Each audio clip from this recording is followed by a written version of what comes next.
Okay, let's do this, folks. Well, we have unfortunate news. There will not be a double joint review tonight of Survivor Series. Listen, we were looking forward to it. Unfortunately, my friend, he had a problem with his computer. We were not able to do it. So there will not be a double joint review of Survivor Series. And trust me, he was really looking forward to this. He really, really wanted to do this. We wanted to get this pay-per-view in and talk about it because, trust me, there was somewhat of a lot to talk about in a way for this show. At the same time, not, but he was not able to do it, and unfortunately we just cannot do a double joint review. So basically I am doing this review on my own. We tried to get something going, but too many technical issues and whatnot, and it's just not happening. So we are coming with a solo review for Survivor Series 2020. Of course, the entire Raw versus SmackDown thing, and the Undertaker's 30th anniversary of debuting at Survivor Series 30 years ago in 1990. So there is a lot to say about Survivor Series tonight. Because trust me, the build-up has been shit to this, and we will get into more of that near the end of this show. The pre-show, I have nothing really much to say about. I just know some battle royale and the Miz won, which I kind of figured he was going to win anyways after John Morrison got eliminated first. And given who was involved in the whole battle royale thing, it was kind of whatever. But I just knew Miz was winning just because it's Miz and he eliminated Dominic or something. So yeah, Miz won the battle royale. It's the pre-show, folks. So there you go.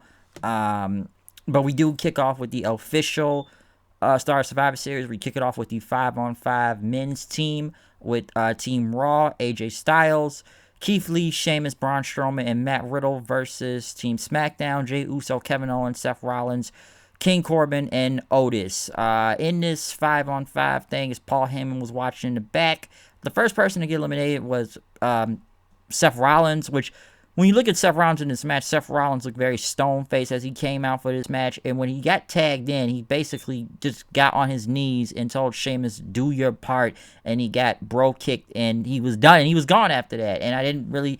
That was kind of strange. I don't know what was going on with the Seth Rollins part. Why he just kind of, I don't know if it has to do with the loss from Murphy last Friday on SmackDown, but he just dropped to his knees, and then he was gone. That was it. He was just gone after that. Some people think this may have been the last time you see Seth Rollins for a while because I think the baby may be due with Becky and everything, so he may be going away for a minute. Everybody's talking about those photos that was posted online this week. I don't know, but that was just kind of odd that Seth Rollins was eliminated just like that. He just told Sheamus, just do your thing, and he was gone. That was it. So some people believe Seth Rollins should be taking time off soon. I don't know if this was the last time we're going to see him on TV, but very strange that he was eliminated first. As the rest of the SmackDown roster was, kind of huddling around, Strowman ended up pretty much running into everybody, knocking him down. Keith Lee was in the ring. Oh, which, by the way, Keith Lee had his theme music changed, which at least sounds better this time. Does not like the same like his, NXT one and whatnot, but this music was at least better, okay? It was better.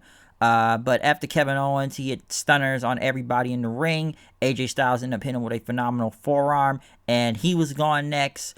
Then right after, Corbin came in, did the end of days on AJ, but Matt Riddle came in and basically, he did like a big high knee and what was something off the top rope, I remember, or bro Derek, and Corbin was gone next, and then it basically almost became like a 5-on-2 and whatnot, which, Otis came in and he tried to take everybody out, but Strowman ended up hitting him with a power slam. Jey Uso was the only one left after he super kicked everybody in the ring. He tried to take down AJ and hit him with a frog splash, but AJ's bodyguard pulled him out. Keith Lee basically tagged himself in, which Jay didn't see. He tried to go for AJ again, but Keith Lee ended up catching him. Looked like he was going to go for the Big Bang attack, but he hit him with the Spirit Bomb. And it was basically a clean sweep for Monday Night Raw, okay? Everybody survived on here, so yes, a clean sweep. I figured this was going to happen. Then again, you put Otis on your team at the last minute, so that already told me SmackDown was losing. Then again, I said that a few weeks ago when Corbin was on the team. You already knew SmackDown was going to lose this, okay? They were not going to win. Come on, you had Otis on your team. So Raw had basically damn near all the super heavyweights. And I'm kind of glad Keith Lee was at least the last one to take down Jey Uso with the Spirit Bomb, and he looked like a monster right there. So yeah, Monday Night Raw, clean sweep. So there you go, folks. That's the 5-on-5. Even though they bickered, they all, came together and won. So yeah, Team Raw, men's side, won the match. Next was the New Day versus the Street Profits, which is the only time we saw Big E, which I'm kind of glad now Big E was not part of this whole team, because I even said this in my Smackdown review. You put Otis in there, but you couldn't put Big E in the match. But given this was a clean sweep for Monday Night Raw, I'm kind of glad Big E was not in this match, so you wouldn't have gotten clean sweep in this whole 5-on-5 men's match. But we did bring out the New Day in Gears of War 5 gear, I see, just to promote the video game and whatnot, since they are in the video game. Listen, my friend sent me a photo of this on Saturday, and I didn't know this was a real photo in that, and I thought this was really good. I didn't know they were actually in the game, but after I saw the trailer, I'm like, oh, they really are in Gears of War, just like Batista and everything. So that is pretty cool that they are in Gears if you play Xbox and whatnot. So that is good that they put them in the video game, no. But they did go against the Street Profits as they were about to come out, and, they wanted to smoke and whatnot. This was a really good tag match between the New Day and the Street Profits. This was actually enjoyable. I still think Montez Ford tries to be like Michael Jackson sometime with that glove, but this was a really good match. I thought both teams really went out there. They went in. It was enjoyable. The Street Profits hitting the blockbuster on the Woods was good, which, the New Day, they're kind of Teflon, so they can... A loss is really nothing to them and whatnot, but I did enjoy this match between the Profits and the Profits and the New Day. This was good, real good. So that was 1 point for SmackDown, and after Raw got the first point.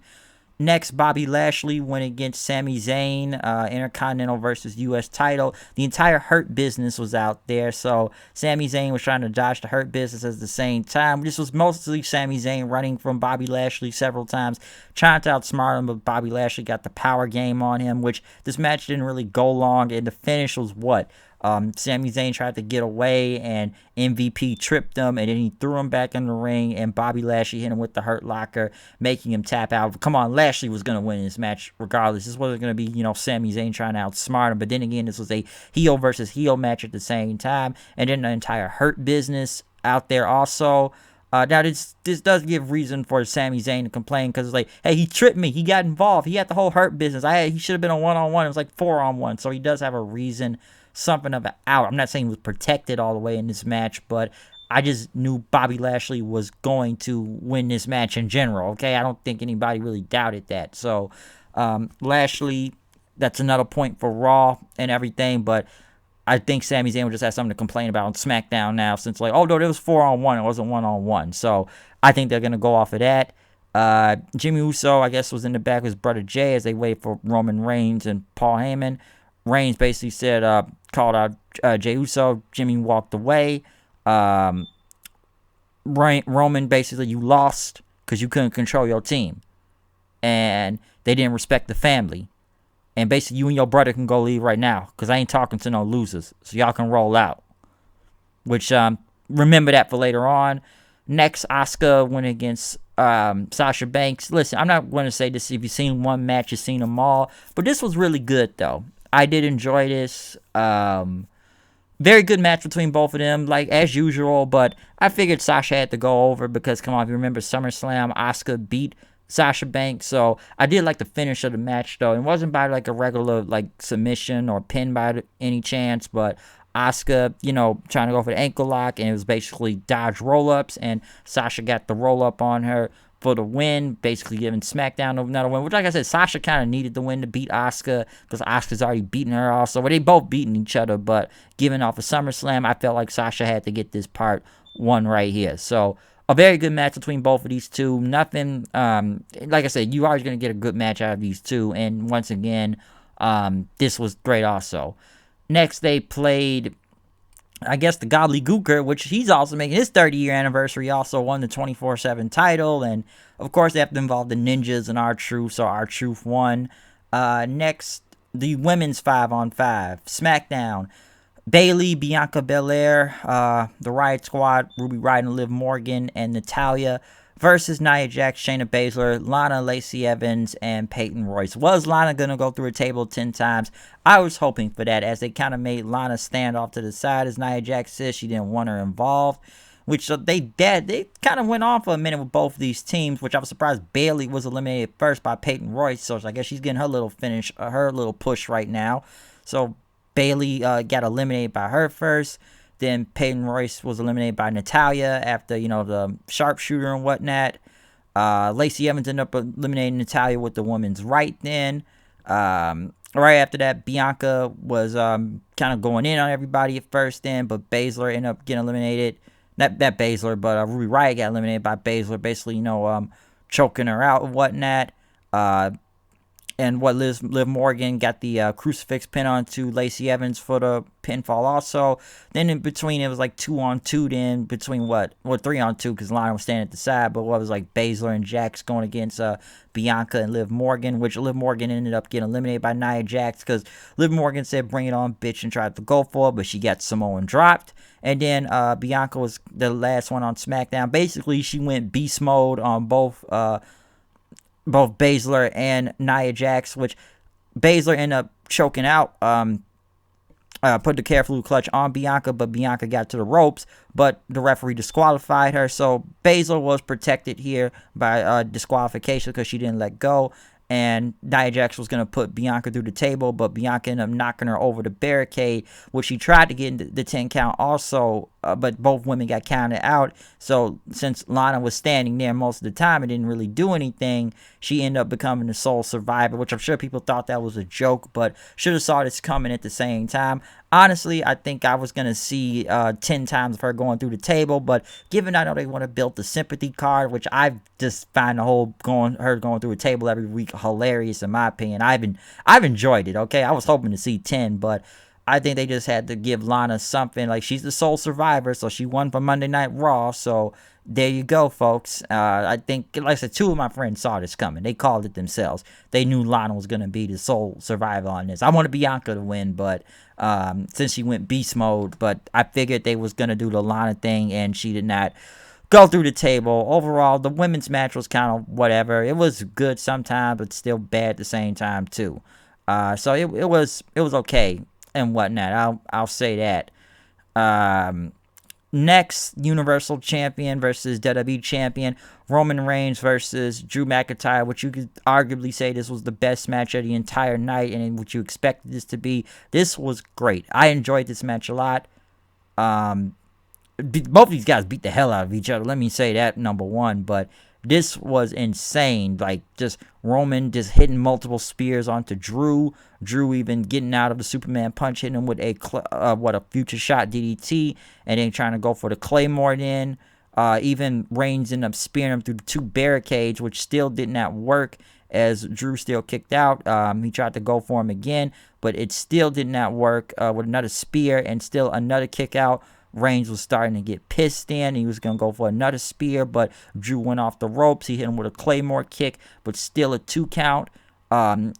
Reigns just said, like, told Joe, I don't remember he told Samoa Joe, you seen this shit before. He was going to go for another spear, but then Drew got out the way, hit him with another Claymore kick, and then we got a ref bumped in. So Jey Uso came out, Drew took him down, but before he could go for Reigns again, Reigns hit him with a low blow, Superman punch, and then a guillotine choke, which Drew ended up passing out, I believe, and the referee basically call for the bell, and Roman Reigns won. So basically it was 3-for-3 with SmackDown and Raw. I kind of figured who was going to win all these finishes, given they wanted to even the numbers up. So Reigns ended up getting the win, and whatnot, as he walked up with Jey Uso to the stage, basically telling him good job and everything before they walked off. This, like I said, this was the best match out of the night. I'm sure people didn't want to see any type of screwy finishes involved between Reigns and Drew, but this was great. Some say this should have been saved for WrestleMania, but this was a great match. I'm sure this was way better than, just seeing Orton versus Reigns, but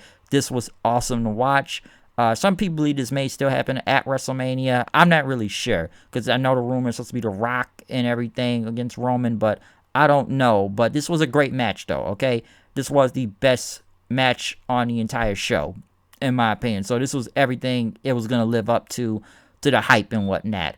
But now we finally get to the final part, the Undertaker's, quote unquote, final farewell, the 30th anniversary. Of course, they got to promote his, the Broken Skull session, which I'm going to watch that later on. I watched a little of it before I started this review. But just like the last Broken Skull session, this is still great to watch. But basically, for the Undertaker's 30th anniversary, basically they brought out a lot of people. They brought out Shane McMahon, Big Show, JBL, Jeff Hardy, Mick Foley, The Godfather, The Godwins. I haven't heard about them in a long time. Savio Vega, haven't seen him on this show in a long time. Rikishi, Kevin Nash, Booker T, Shawn Michaels, Ric Flair, Triple H, and Kane, who was the only person in his wrestling gear. Looked like he was about to wrestle. And I just found it funny that they brought all these guys out just so they can go to a video package with Metallica on it. And then they're all gone. So it's like we just brought all these guys to kind of clap each other's hands and then they left. Nothing with Undertaker. Which I find it funny, like 3 of these people in the ring, Undertaker's throwing off a cell or half of them he's beating at WrestleMania. But Vince McMahon was in the ring. Kind of, a little emotional, talking about Undertaker, they want to say nothing lasts forever, which he said he doesn't really believe that, which I'm sure he would make something like that. But he went on to talk about the Undertaker. This cannot be duplicated. Tonight we say goodbye, but the legacy of the Undertaker will live on eternally. So he introduced the Undertaker, who had a lot of light show right here, kind of playing this classic theme song in a way to his current one. And of course, he had like the logo on there. I'm not a fan of the crowd, thing, the fake Undertaker chants, and basically any fake chants. So I'm not a fan in any type of sport with the fake thing. But given I know there's no crowd and whatnot, I'll give the production team one thing. They really tried to make this look good as possible, which the Undertaker did walk to the ring, of course, in his full gear, hat, gloves, jacket, everything, which I feel like my friend said they replayed this song like 4 different times, replayed it 4 times in a row. And Undertaker looked around and he says, for 30 long years, I've made that slow walk to the ring. Well, you did ride a motorcycle through half of those years, too. A couple, 3 or 4 of those years. I wouldn't say walk every 30 years through it down to it. But he's laid people to rest time and time again. But Undertaker said, now my time has come. And basically he looked around and he says, time for the Undertaker to rest in peace. Undertaker tipped his hat like this, and he went to one knee, and they had a Paul Bearer hologram, which was a very nice touch, saying, oh, yes, doing that. I can't do his impression, but they had that, and they just played the fake Undertaker chant stand from the crowd, and Undertaker did his kneeling thing. He got up. He did his, throat slash thing like that. He walked up to the stage, and he did his fist thing before he headed to the back. I will say this throughout this whole thing, this whole retirement angle, not retirement angle, but this whole final farewell thing for the Undertaker, this 30th anniversary. With Survivor Series in general, and I'm trying to talk about both of these in the end, listen, Survivor Series build was shit, okay? They really did not build up Survivor Series well. It was not really built well. I didn't really care coming into Survivor Series. The only match I really cared about was Drew and Roman, and that was on some last minute stuff they did. It's not as great as last year when they did the Raw versus SmackDown versus NXT thing, so I can't really say I cared about a lot of build to this show. I think a lot of the matches were good, especially the main event match to this show, but I did like the tag team match between the Profits and the New Day. And I think they even out the numbers. So basically, it was like 6 matches in general. So SmackDown and Raw were pretty tied. So Raw men's team. Let's see, Bobby Lashley. I'm trying to think I got all this right, because what is the SmackDown? SmackDown was Roman, Sasha. Raw. No, I'm sorry, I'm trying to get these numbers right, but the Raw men's team, Raw women's team, Bobby Lashley, and if it's SmackDown, you have Roman, Sasha, and the Profits. So it's basically 3 for 3 with all these matches, keeping the numbers tied and whatnot. Like I said, you had a couple good matches there, and Asuka and Sasha was really good too. The women's match I was kind of up and down on. The men's match was a clean sweep, which I kind of expected in a way, because come on, we knew they were gonna win. Yeah, it's just like I said, the build-up was not good. The matches weren't bad, but I think the only thing that was going to keep people attached to the show was, I would say, the main event match and this whole Undertaker 30th anniversary thing. That was only going to be the thing that was going to keep people hooked onto this show because of how bad the build was to this. And, as for the ending and whatnot with Taker and everything, was I expecting somebody to come out and attack? Yeah, I'm sure people thought The Fiend. I'm sure people thought Sting. I'm sure people thought anybody was going to come do something.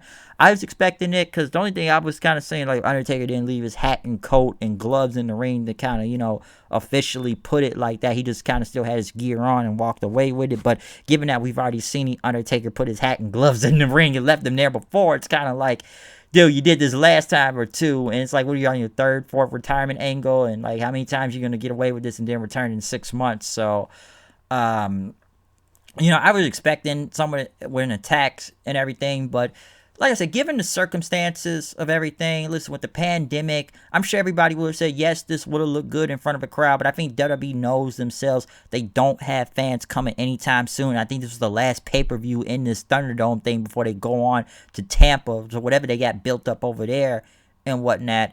But they have to pull out as many stops as they could for this because they know fans aren't coming back anytime soon. We all know that, okay? I still think it was odd that they brought all those guys out just to have them disappear to put Vince in there. Then that was kind of strange. But I just think that, it was kind of odd they did that. But, I think, like I said, with Undertaker, I'm sure people thinking that was this the final thing. And I'm not going to, try to say this guy's going to be back in 6 months and everything. That's why I kind of kept my guard up through this whole 30-year thing and this whole final farewell. This was a way for WWE to milk this thing. I've said this before. WWE can find a way to milk this, Undertaker retirement angle thing as long as possible. Because if I said this many months ago, too, Undertaker never technically said he retired. The documentary, you can go look it up. He say he'll come back if Vince needs him, which I feel like that's going to happen again. Maybe not, but I just, in the small part of my mind, I just think it's going to happen again if Vince needs him, which even I've said that before. And, because, come on, even we all know that this company needs him, okay? Why do you think they keep bringing out Taker this many times and whatnot? But, and like I said, when I did that episode of Smackdown with that tribute and everything, that's why I said, like I said, don't be surprised if he comes back. But given what he did right here, I think he wanted to go out his way. So I'm just going to assume this was the final time. This was his curtain call, and he went out the way he wanted to and whatnot. But, I will say, like I said, when you look at Undertaker's career, like I said, there's not a lot of guys you could say that's done this for like 30 years and whatnot in the same company and never left. Like, he's been here.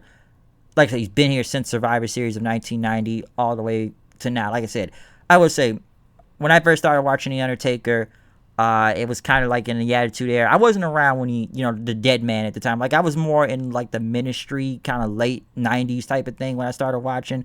And I was kind of mostly through the biker thing when he was the American Badass and Big Evil. Like, I didn't grow up watching just the Dead Man. I was kind of like, where it was Undertaker and Kane when he was still in the Ministry type of thing. And then it was the biker. Then he went back to being the Dead Man from that point on until he just recently went back to, American Badass Taker against AJ Styles this year in the Boneyard match.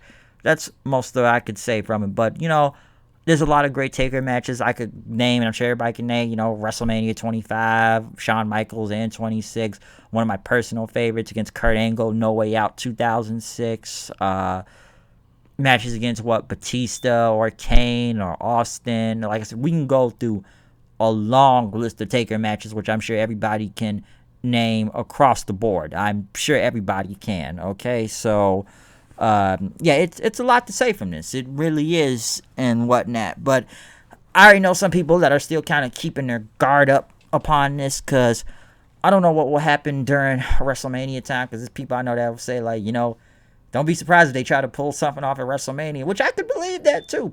I honestly could believe that. But, because some will say, well, he didn't leave the hat in the coat in the ring, so that's why. And yeah, I did find it cool, though, one thing that they did bring out the BSK crew. Like I said, what was it, guys from Savio Vega and Godfather and others.